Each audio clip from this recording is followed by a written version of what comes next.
Ok, perfecto. Súper. En la cámara. Listo. Ok. Vaya, pasó un minuto más de lo que estamos esperando acá, pero antes de... Quiero ver... Segundo.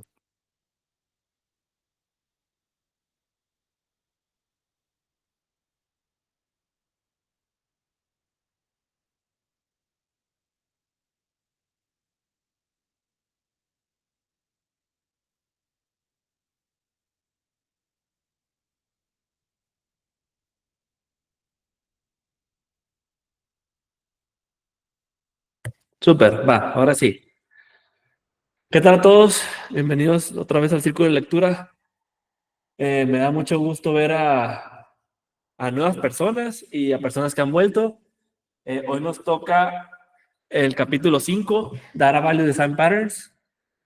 Y en este capítulo, pues prácticamente dejamos de pensar solo en mover datos y empezamos a pensar en cómo convertirlos en verdaderos activos de negocio. Prácticamente habla de patrones en general, pero es en general lo que se va a hablar este capítulo. Ahora, quiero, a ver, un segundo aquí. Ok, ya. Quiero empezar con un escenario que estoy casi seguro que muchos han vivido. Que es ser, imagínense que un equipo de marketing prácticamente pregunta, es un ejemplo, o sea, nuestros usuarios en México gastan más que en Colombia, entonces nosotros como buenos ingenieros vamos a nuestras tablas. Tenemos el respectivo acceso, tenemos nuestras tablas de ventas, faxeos por así decirlo, aquí lo puse como ejemplo, y tenemos nuestra tabla de usuarios. El problema es que en la tabla de ventas nada más no tenemos el país. Entonces, ahí estamos, de cierta forma, bloqueados. Tienes la data, pero no la respuesta inmediata. Quisiera que en el chat, si alguna vez, o sea, pongan la palabra sí, si alguna vez has necesitado datos de otra tabla para poder responder una pregunta de negocio. O sea, no todo está en una tabla, sino has necesitado en otra tabla esta información. Cami, ¿qué tal, Cami? ¿Cómo estás? Sí, sí, Cami. Es una. ¿Quién más? Sí, Erickson. Sí, Ángel. Va. Súper. No sé si... Hola, hola, Richard, ¿cómo estás? Sí, muchas veces. Sí, siempre sí. Cuando Ángel comenta, cuando uno normaliza es separar entidades. Correcto. Exactamente. Y es parte de lo que se va a hablar. Súper. Entonces, siguiente. ¿Qué es el data value? O sea, en general veo que es un dolor universal, no es algo que en cuestión de lo que estamos hablando antes y nos lleva directamente a esto, que es el data value. En términos simples, es el proceso de aumentar y transformar datos crudos para que respondan directamente a preguntas de negocio de forma rápida, confiable y clara. ¿Qué quiero decir? Toma la data que por sí solos no responden preguntas y a través de una serie de patrones terminas transformándolo en algo confiable y claro, como lo puse aquí. Entonces, como ingenieros de datos, a menudo se nos ve como, vamos a decir, como plomeros, que mueven datos de un lugar a otro. Pero este capítulo muestra que el rol de ingeniero de datos es más como alguien que tiene esa peculiaridad de la transformación. En un ETL y un LT es la T. Es aquí donde realmente se crea esa ventaja competitiva, esa capa semántica para la empresa. Y prácticamente eso es. Ahora, vamos lo quise plasmar así. Muestra como 10 patrones, si mal no recuerdo. Si alguien si alguien sabe otro patrón que no mencioné o algo que alguien que haya tomado el tiempo para leer el libro y lo comente por aquí o levante la mano, adelante. Pero a lo que yo intenté resumir para que sea mucho más digerible, lo quise agrupar en 5 grandes familias. O sea, el primero es data enrichment, es cómo añadir contexto desde otras fuentes. 2, o sea, el data decoration, que es cómo calcular nuevos atributos a partir de la información que ya tenemos. Después, data aggregation, que es el arte de resumir millones de filas o las filas que correspondan en los que son los KPI significativos. Luego lo que es sessionization, no sé si se pronuncia así en inglés, creo que sí, pero es una forma avanzada de agregación que reconstruye el viaje de un usuario. Y por último, data ordering, porque a veces es interesante porque a veces el orden en el que ocurrieron las cosas es más importante y por eso lo plasma así el autor. Siguiente. Ok, vamos a hablar sobre el primero de data enrichment. A ver, aquí está. O sea, el objetivo aquí es, es simple pero poderoso. Tomar un registro individual y añadirle más columnas o más contexto que vi en otras tablas. O sea, la operación clave es que todos conocemos, o sea, lo que todos conocemos es el join. Es el patrón casi base del BI, que enriquecemos esos datos transaccionales como, como las órdenes o con datos dimensionales o con información de clientes. Ese es el patrón más común en Analytics, enriquecer datos transaccionales con información dimensional. Eso es lo más común.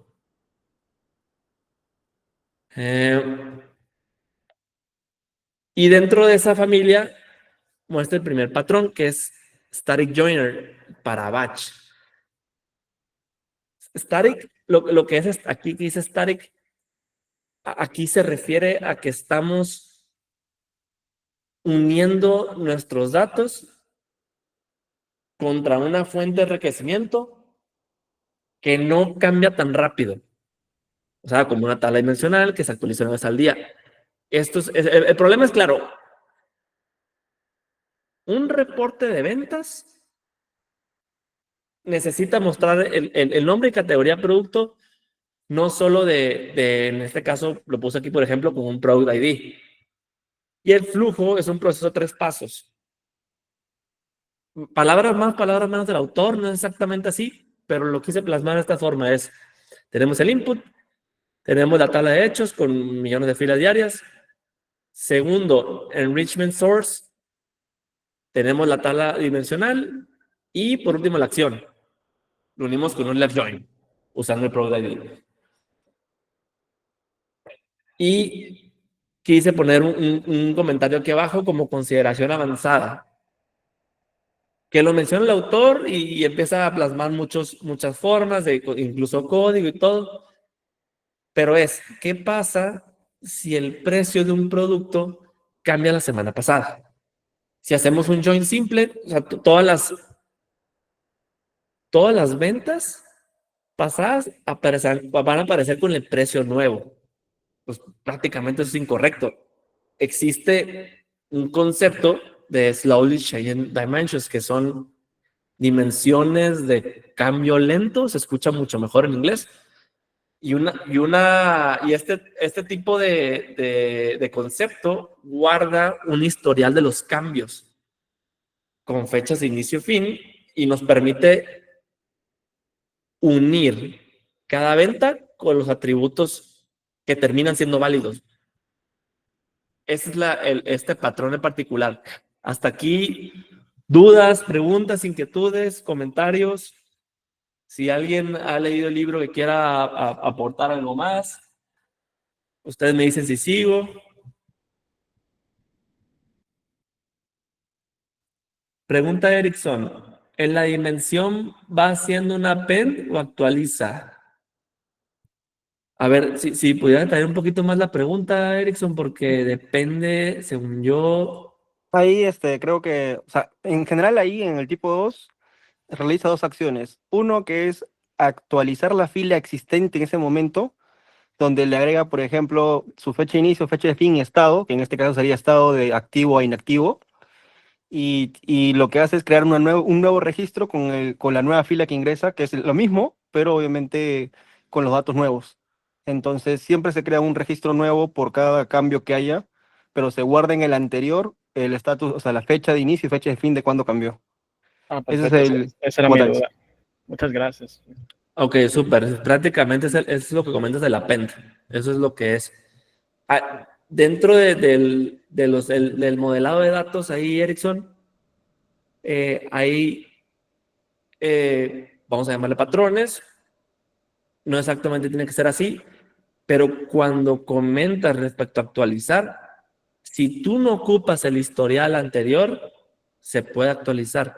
Nada más que este en particular, atendiendo a tu pregunta y con los buenos comentarios de aquí de Edgar, sí es en base a PEN. Gracias, Edgar, ahí por los comentarios, buenísimo.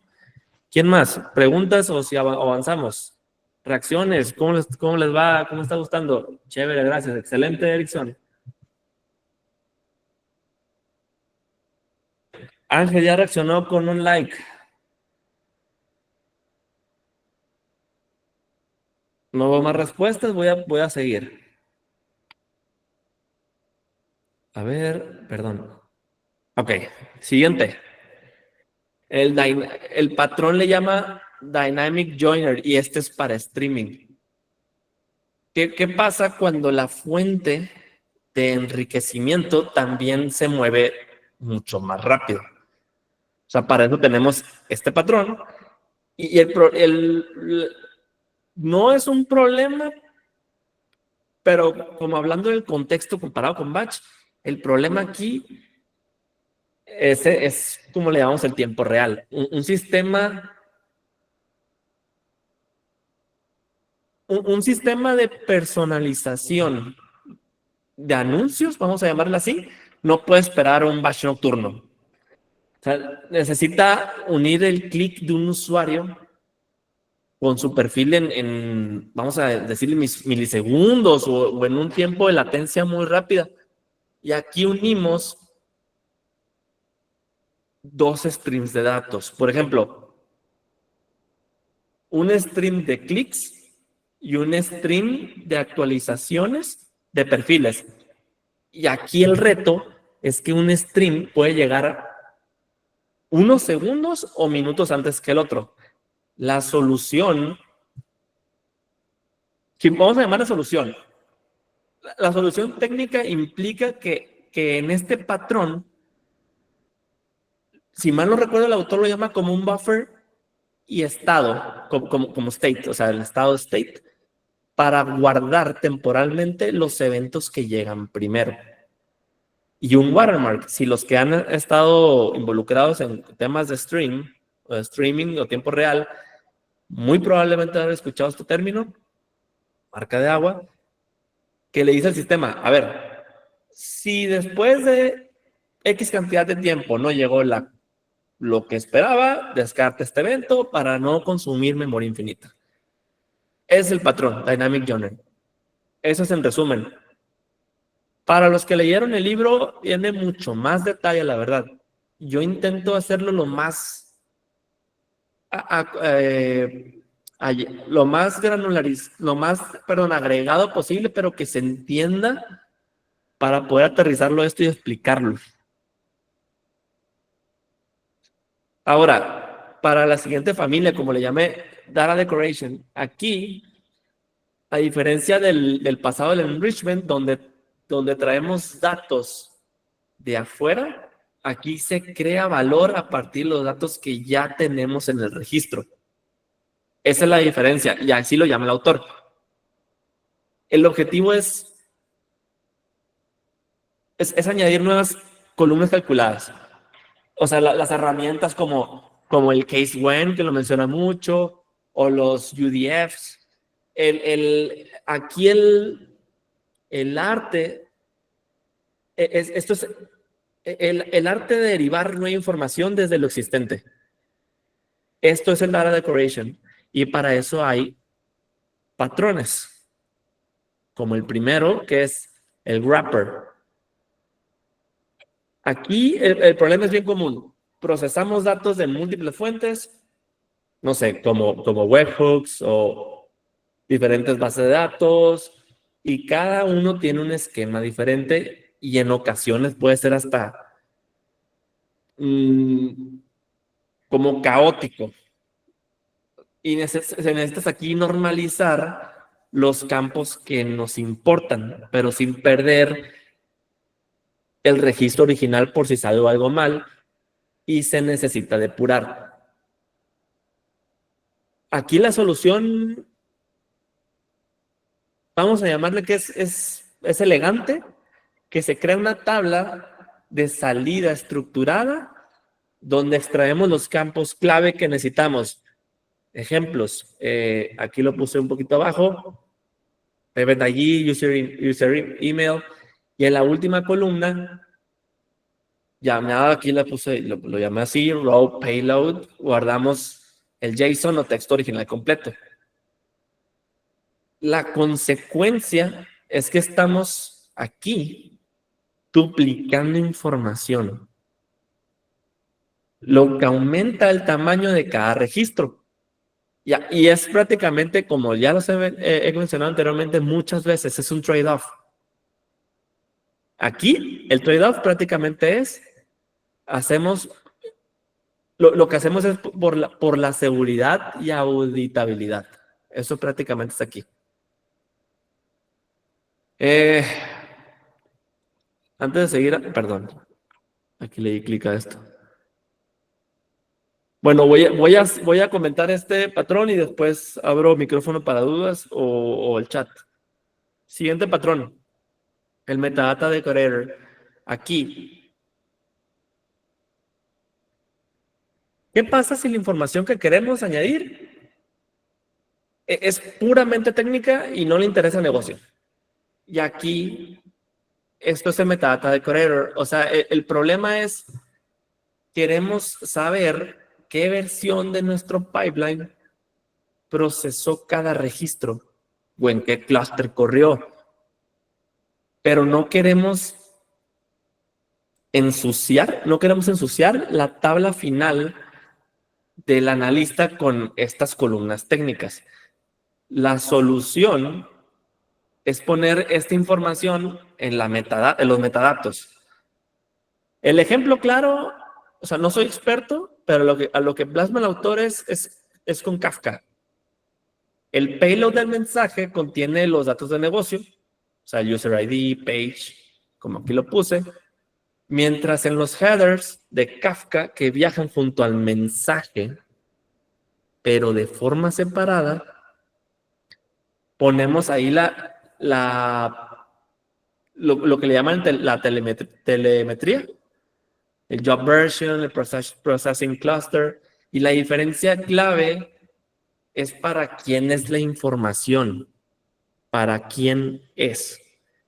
El wrapper añade datos, o sea, el patrón pasado añade datos que pueden ser útiles para negocio. El metadata decorator añade datos que son útiles para pues, prácticamente los ingenieros, nosotros, los que estamos operando el pipeline y que tenemos que ver este tipo de metadata que en un momento dado te va a ayudar para temas de auditabilidad o cualquier otro estilo de información necesaria. Aquí, dudas, comentarios, ¿qué les ha estado pareciendo? ¿Reacciones?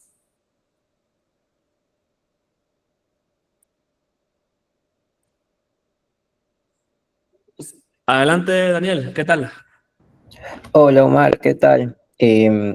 sobre este patrón, el metadata decorator, yo también cuando lo leí, bueno, es algo intuitivo, pero no lo había conocido como patrón, ¿no? Entonces, cuando leí también del patrón, justamente hace unas semanas decidimos, por ejemplo, donde trabajo, enriquecer este metadata decorator con más cosas. Si bien, por ejemplo, consumimos de Kafka y ya nos da las bases como el tópico, el offset o el timestamp, decidimos agregarlo cosas como la versión del job que está ejecutando, el job ID que ejecutó. Entonces, por ejemplo, si esta data es de un proceso normal o viene de un reproceso, porque, digamos, a futuro nos ayudaría a identificar y a ejecutarlo en menos pasos, acciones. Por ejemplo, si es de reproceso, ya sabemos que esta data podemos tratarla de otra forma o con otro job, con un clúster más grande, y es data que nos ayuda más adelante, ¿no? Entonces es muy útil este metadata decorator. No sé si alguien lo ha usado o lo maneja de otra forma. Aquí Edgar comenta, igual sucede en Databricks donde existen metadatos asociados a los registros importados y que se puede acceder, pero debe hacerse de manera explícita. Con un select simple no aparecerá. Aquí, Edgar, si quieres comentar más al respecto, abre micrófono o chat. Muy buen comentario. No, en realidad esto es una propiedad ya como tal incorporada dentro de Databricks, que cuando importas un archivo, por ejemplo, o una carpeta de archivos, te dice dentro de la metadata, que está asociado realmente a cada registro, que si tú haces un select, por ejemplo, la tabla delta como tal, o en general data frame, tú no vas a ver los datos, solamente vas a ver los datos que estás importando. Pero la metadata como tal, pues está oculta.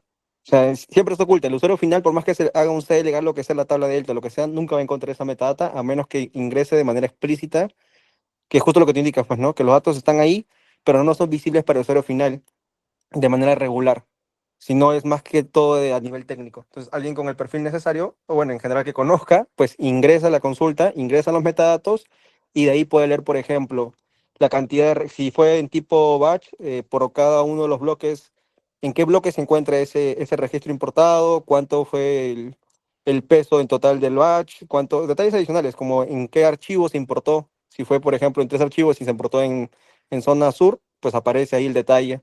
Entonces ya son incorporados y se le pueden agregar más, pues no, si es que sea.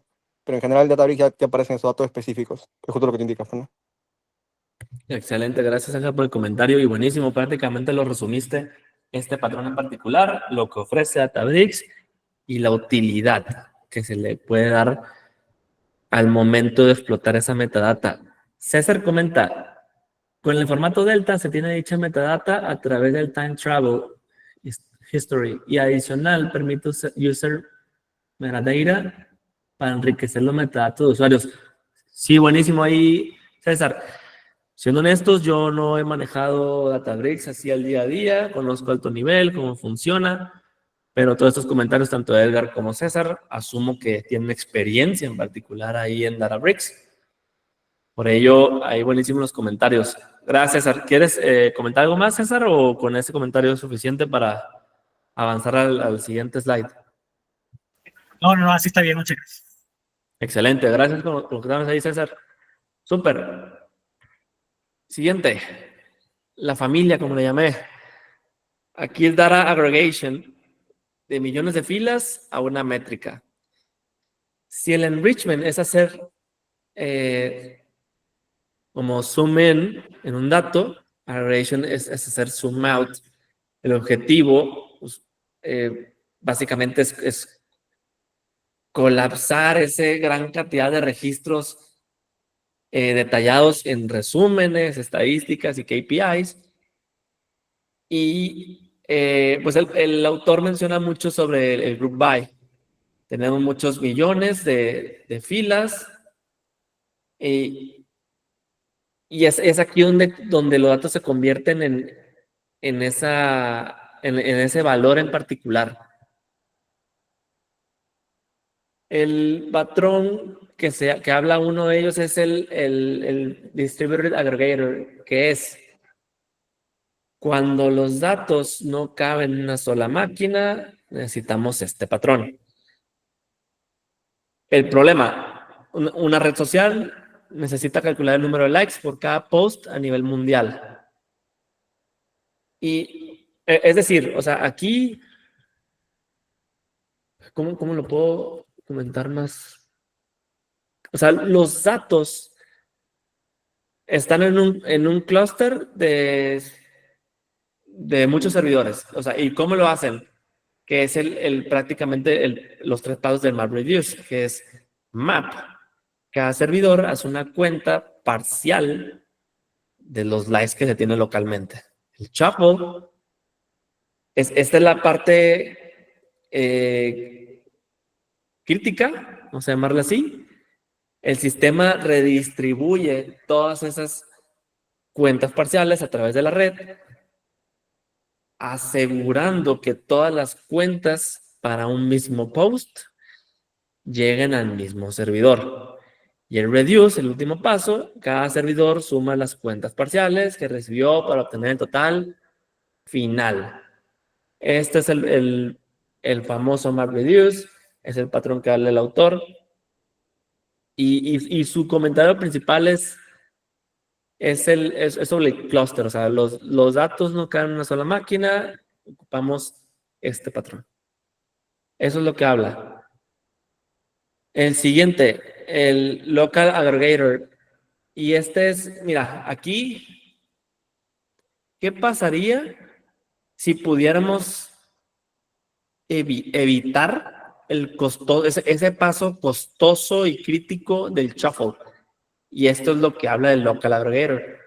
Lo que plasma el autor es, por ejemplo, el problema es un job de streaming procesa telemetría de dispositivos IoT, como ejemplo. O sea, los datos ya vienen, el autor lo plasmó como que los datos ya vienen como particionados en Kafka por el device ID. O sea, es decir, todos los eventos de un mismo dispositivo siempre llegan a la misma partición. Eso es una solución, o sea, simple, pero como ya tenemos todos los datos en un dispositivo, en un solo lugar, que es decir, en un worker de un clúster, podemos hacer la agregación, contar eventos, calcular promedios, o etcétera, de forma local en ese worker, sin necesidad de hablar con los demás. Entonces, la ventaja aquí, yo la veo que es una ventaja enorme dependiendo de la situación, pero es mucho más rápido y barato porque eliminamos ese cuello de botella de los sistemas distribuidos, que es la red. Eso lo plasma mucho el autor. Pero repito, todo se basa otra vez en cuestión de trade-offs, cuando te conviene, cuando no. Parece ser que este local aggregator, tú dices, yo quiero utilizar este porque suena mucho más brillante o más simple, pero no es necesariamente eso.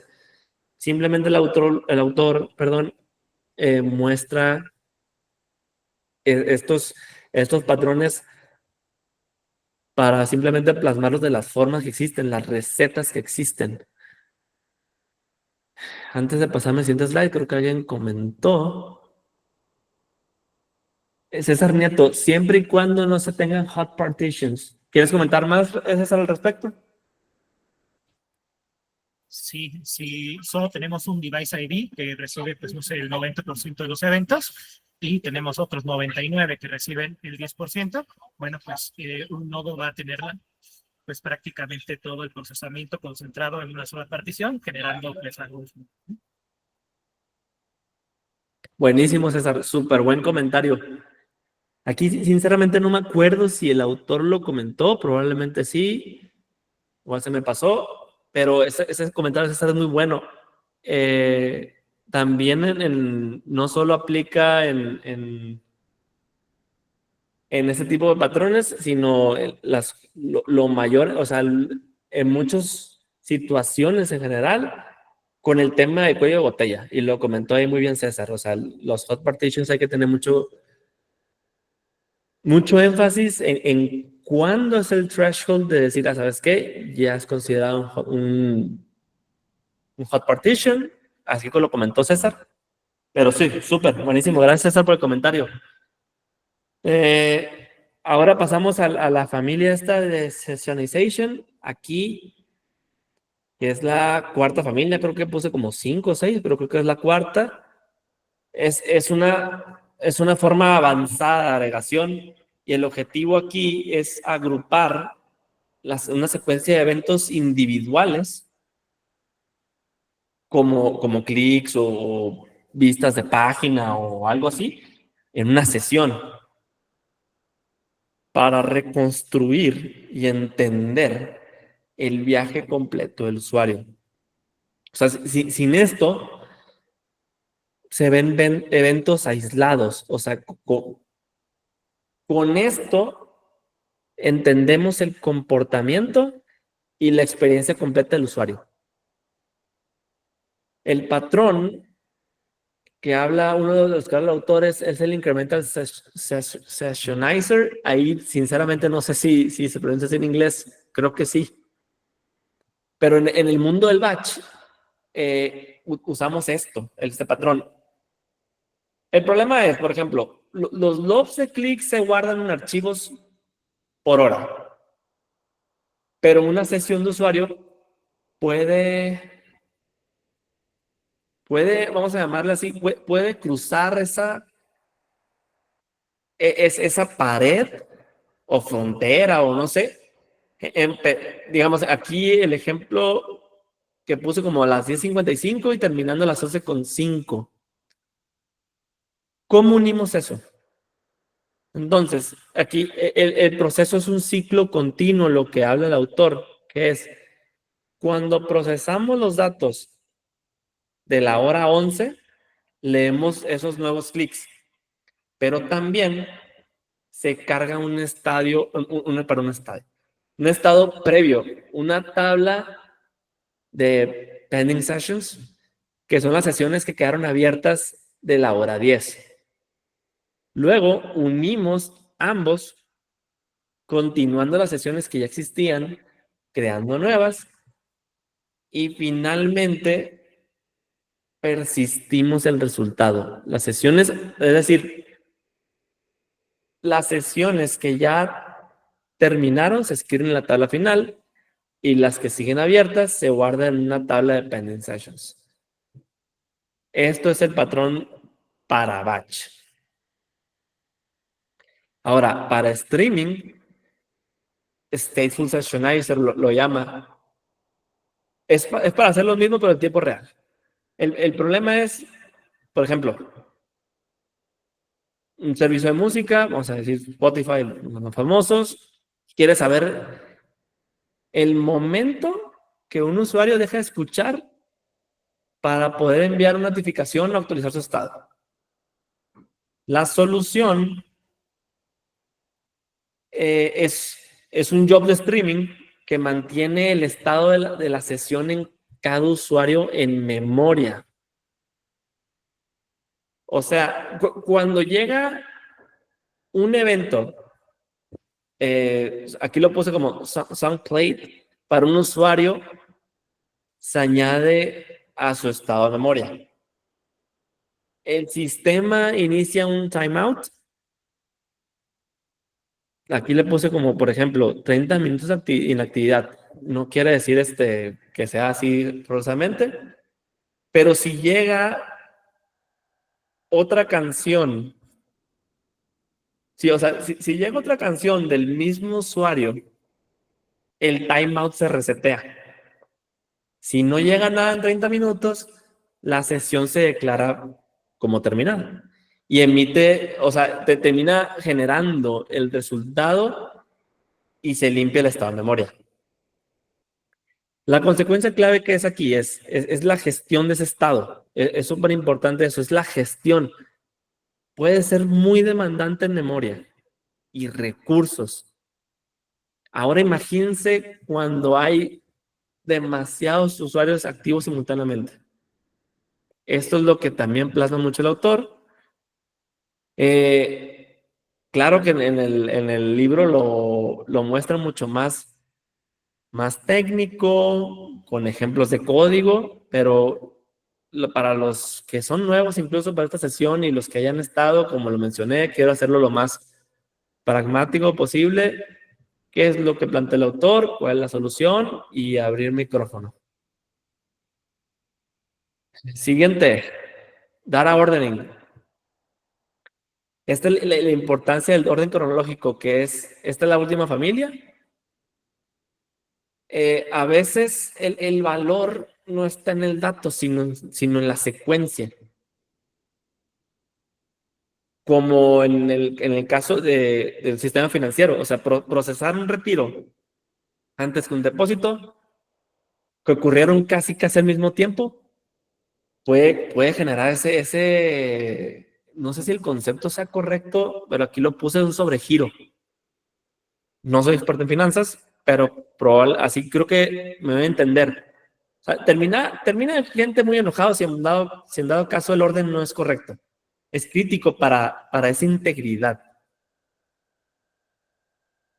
Y uno de los patrones que habla es el FIFO. Es first in, first out. Y, o sea, contra el Big Pack Orderer. O sea, aquí el libro nos presenta dos formas de garantizar el orden, que son estas dos. El FIFO es simple. O sea, aquí está un poquito ya, listo.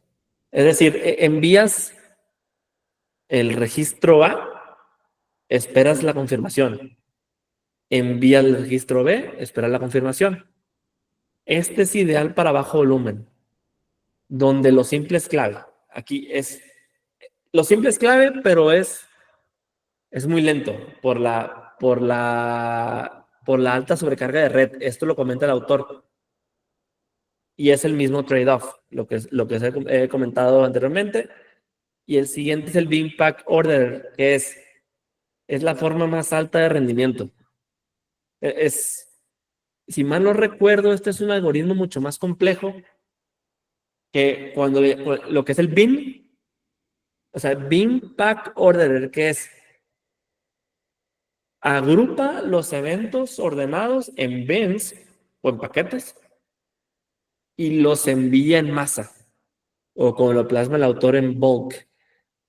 Y tiene esa lógica inteligente de gestionar reintentos sin romper ese orden en general. Es el patrón que el autor mencionó muchísimo para sistemas de alta ingesta como AWS Kinesis, para garantizar ese orden a gran escala.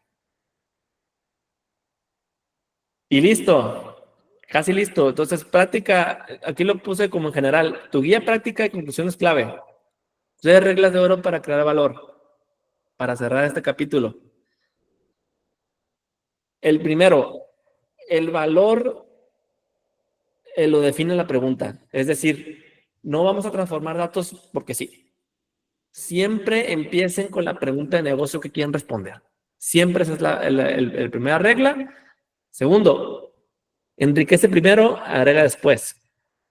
Es una secuencia más segura y común al obtener primero, o sea, el dataset con todo el contexto posible y solo después crear resúmenes y métricas. Una regla no quiere decir que sea forzoso, pero como cerrando el capítulo de lo que plasma el autor. Y por último, la denormalización es tu amiga en Analytics. Ojo, en Analytics. O sea, una sábana de datos o One Big Table es casi siempre más rápido en consultas analíticas para un caso de uso específico que un modelo súper normalizado con muchísimas tablas. Y listo. Próxima lectura, Data Flow Design Patterns. Y lo puse así como ejemplo aquí. Piensa en el dashboard más importante de tu empresa. O sea, podrías tú, o sea, esto es para como un teaser del siguiente capítulo. O sea, podrías tú dibujar en una servilleta, en una hoja, el viaje que hacen los datos para llegar hasta ahí. Esto es lo que vamos a hablar la próxima vez. ¿Dudas, preguntas, comentarios sobre el libro, sobre otra cosa? Aprovechemos estos últimos 14 minutos.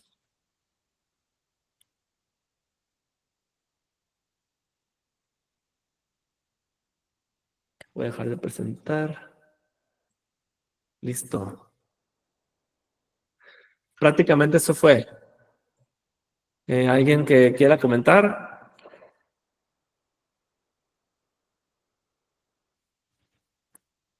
¿Nadie? Ninguna pregunta, nada de comentarios.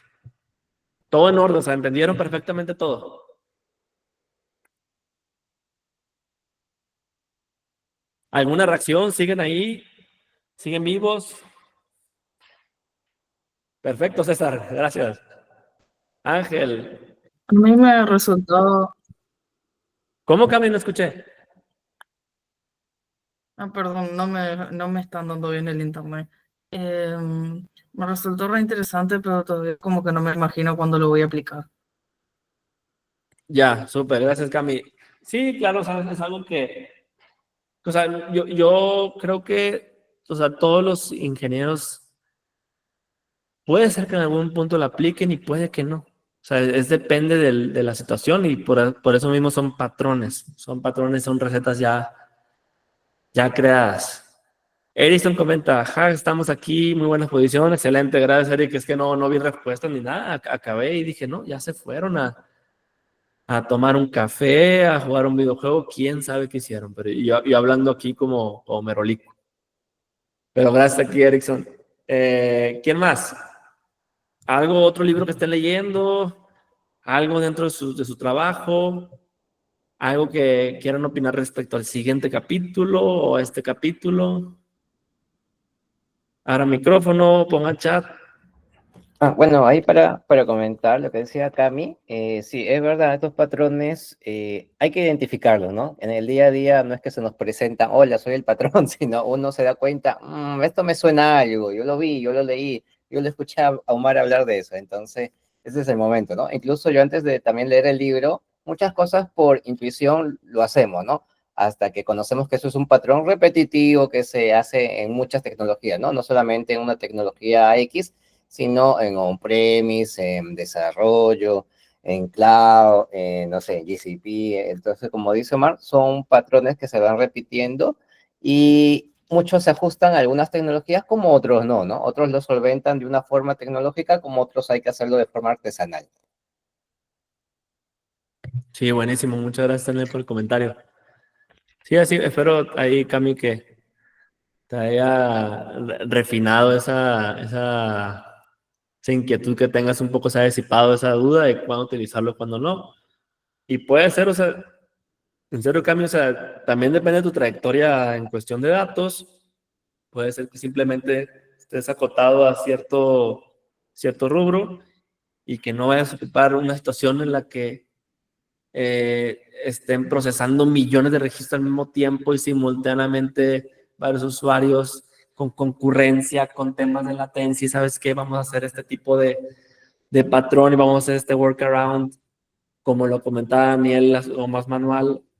Hay diferentes situaciones para diferentes contextos, por el mismo stack, por la misma madurez de datos de la empresa, por el mismo equipo. Hay muchas situaciones.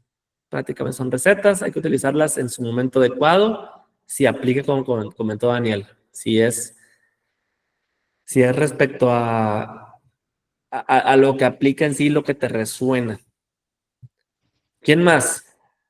¿Quién más aquí? Viendo aquí Erickson, César, los dos César, estoy viendo César Nieto y César Bravo. Ángel, ¿quién más? ¿Quién más estoy viendo aquí de personas?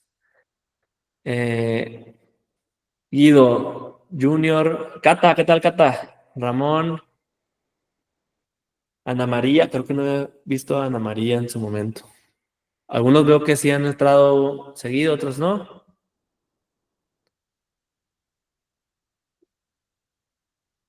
Gracias a ti, Cami, muchas gracias.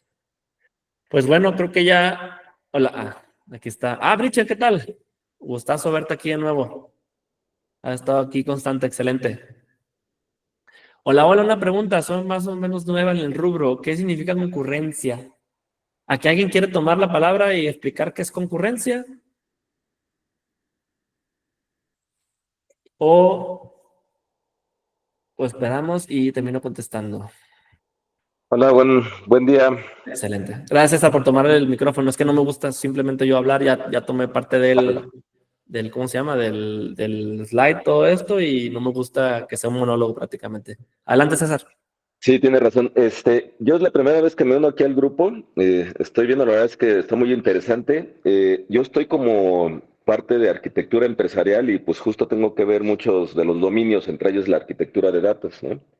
La verdad es que me parece muy interesante. No estoy al día a día pegado ahí, pero creo que lo que ahorita explicas de los patrones y todo son parte de las mejores prácticas que en las empresas se deben de manejar, ¿no? Y por ejemplo, ahorita lo que pregunta la compañera, que es la concurrencia, ¿no? Que es la cantidad de peticiones o transacciones por segundo, por minuto, por hora, por día, por todo lo que nos llegue en cuanto a datos, ¿no? Ya sea transaccionalidad en aplicaciones o transaccionalidad ya en nuestro ecosistema de datos.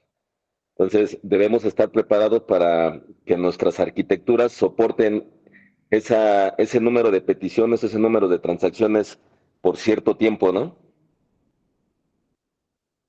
Súper, muchas gracias, César. Mira, aquí complementando lo que comenta César, buenísimo, arquitectura empresarial. Yo estoy aquí, yo trabajo como arquitecto de datos y dentro de mi empresa lo dividieron como partes, como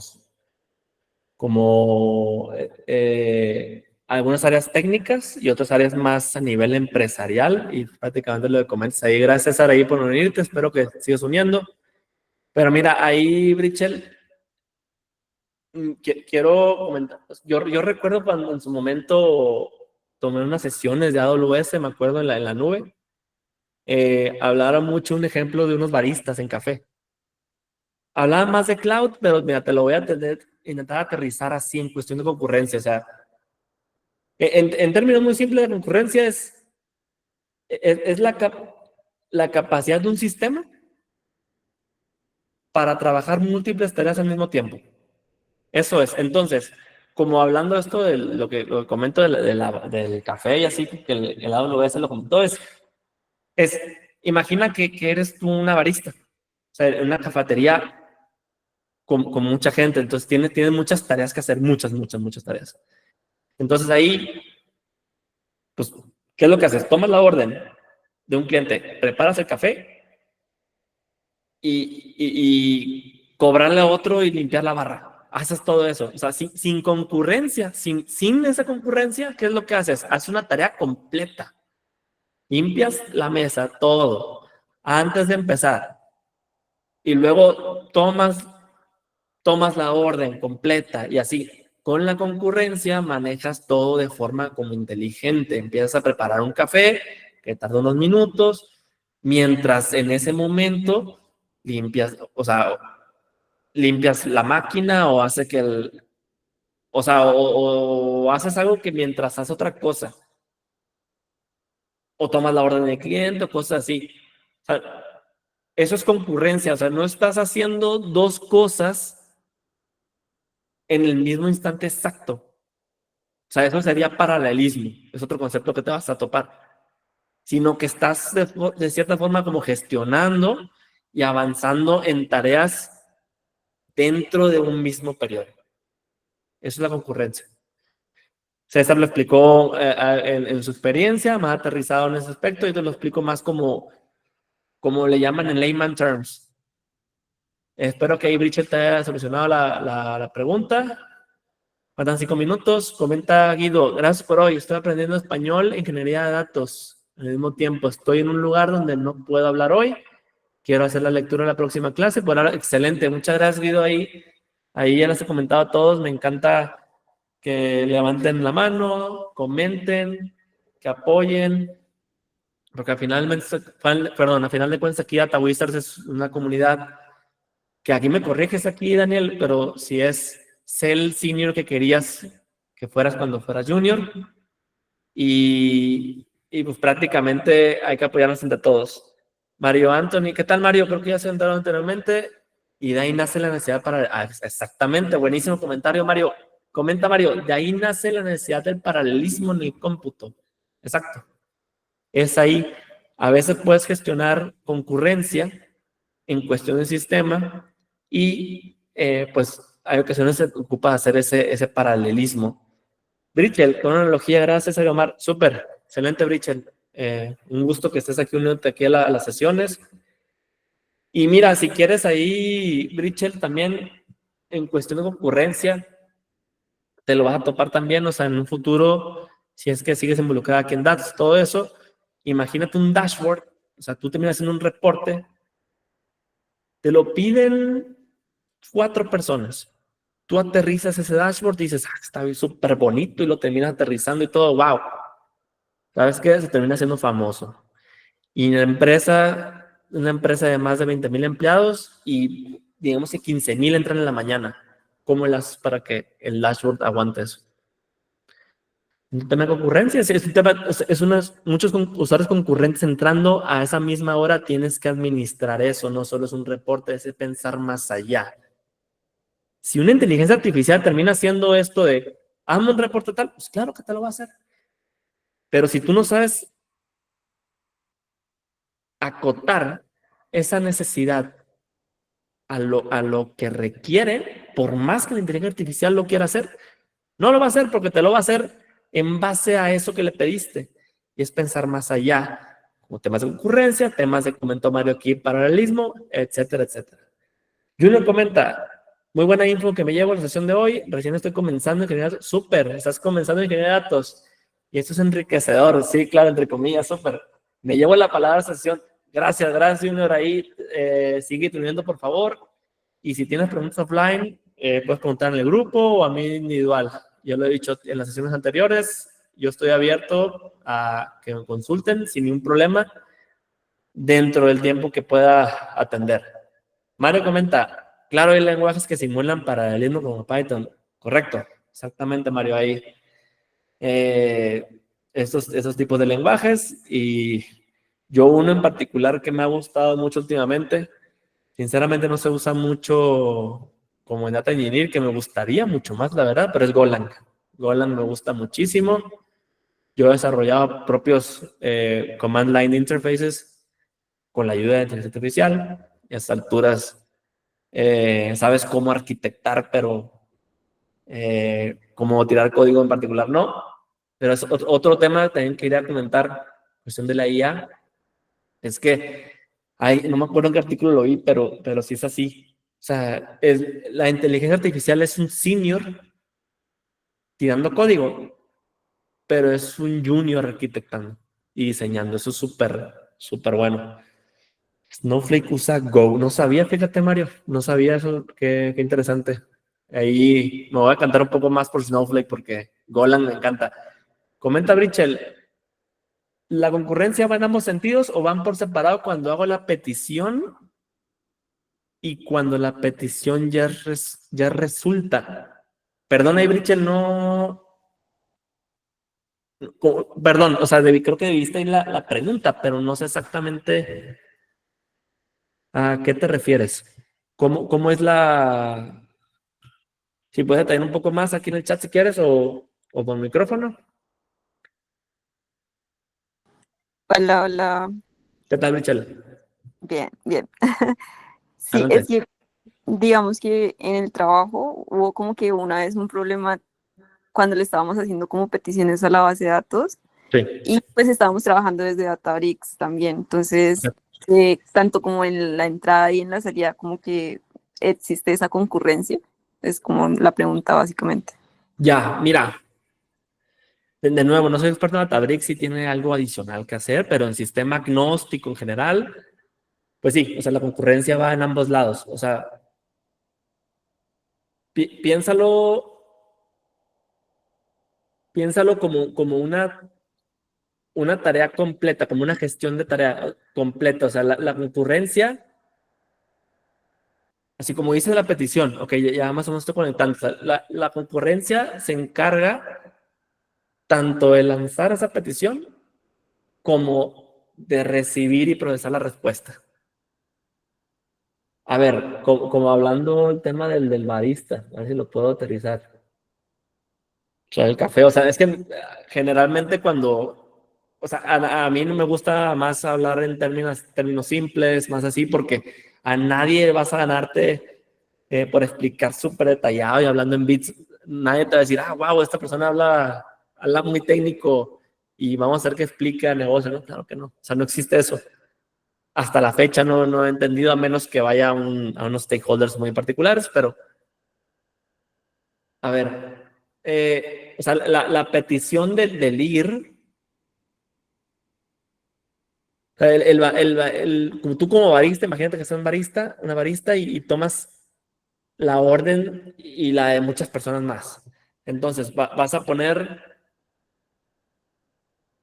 o sea, a ver, o sea, sí, pues pones varias tazas de café en la máquina y no se espera que el primer café esté listo, o sea, para tomar la segunda orden. O sea, es la parte de la ida de la concurrencia. Y la respuesta, digamos que la maquinita tiene una forma para decir, hey, el café está listo. Y luego, o sea, las respuestas no necesariamente van a llegar en el mismo orden que se pidieron. Esa es la parte como de la vuelta. Entonces, como contestando tu pregunta, sí, ocurre en ambos lados. Adelante, Mario. Ya para cerrar aquí que nos pasamos de tiempo. Sí, bueno, es que ese tema creo que también lo visualizo más como que, así como menciona, de que tú pides, digamos, en varios aplicativos, digamos, que puedas pedir al mismo tiempo comida. En teoría, esa es una petición múltiple, ¿no? Tendría que ser concurrente, o sea, porque son varios al mismo tiempo que realizas, digamos, ¿no? Pero tú también para recibirlo, podrías recibirlo también múltiple. O sea, los pedidos, ponte, de pedidos ya rápidos, de manera múltiple. Entonces, hay concurrencia, digamos, en varios lados, tanto de ida como de regreso. Pero en este caso, mayormente siempre es uno hace una petición y, por ejemplo, el supermercado o la aplicación es la que tiene la concurrencia porque recibe millones o cientos de miles de peticiones por, por minuto por día. Por lo general es de uno a muchas peticiones. Pero en sí se puede hacer la concurrencia de ambos lados, ¿no? Entre comunicación, más que todo por las APIs, ¿no? Pero igual sí o sí, como dice, tiene que haber un orden porque según la base de datos tiene el tema ACID, ¿no? Entonces sí o sí tiene que haber una que le gane a otra en posición para poder así generar cierto orden. Súper, muchas gracias ahí, Mario, por el comentario. Súper atinado ahí a la petición ahí, Richel. Espero ahí, Richel, que se te haya resuelto la inquietud. Y bueno, nos pasamos de tiempo. Comenta. Deme un segundo.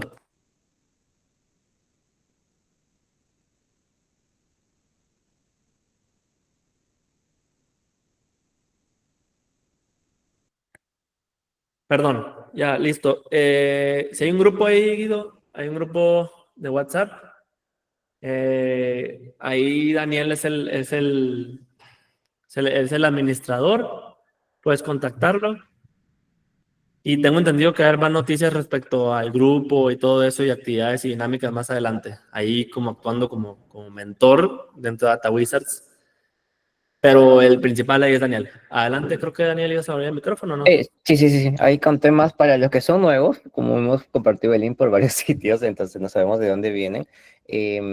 A ver, voy a aprovechar para compartir algunos de los links. Estamos en WhatsApp, estamos en varias redes sociales, estamos en WhatsApp, pero vamos a migrar muy pronto a lo que es Discord para abarcar mucho más público. Estamos también en LinkedIn, en YouTube. Las sesiones están siendo grabadas y van a subirse a YouTube, pero cuando se termine todo, la idea es que participen y no solamente se vayan a la grabación. Entonces, participando así como hoy día, así muy enriquecedor, hemos escuchado a varias personas y hemos conocido a nuevas personas, que eso es muy interesante. Entonces, todos se sacan una duda que tienen en la mente, ¿no? Y es más entretenido, así, y Omar no está hablando solo. Sí, exacto, mucho más entretenido. Exacto. Sí, Guido, ahí, ponte en contacto ahí con Daniel y más adelante más noticias, más dinámico, más todo. Y también Guido, estoy viendo que se está aprendiendo español. Si en dado caso, bueno, asumo que, bueno, como idioma universal casi el inglés. Si tienes pregunta en inglés, tiran en el inglés. Y aquí la traducimos y lo hacemos y lo plasmo aquí entre todos, no hay problema. Y bueno, ya nos pasamos 6 minutos, ya para respetar tiempos. Muchas gracias a todos. Nos vemos en el siguiente capítulo. ¿Quieres comentar algo más, Daniel? No, eso es todo. Muchas gracias, Omar. Gracias a todos. Ahí les dejé los links. Vayan a visitarlos. Súper. Muchísimas gracias a todos. Nos vemos. Chao, chao. Gracias, nos vemos hasta la siguiente semana.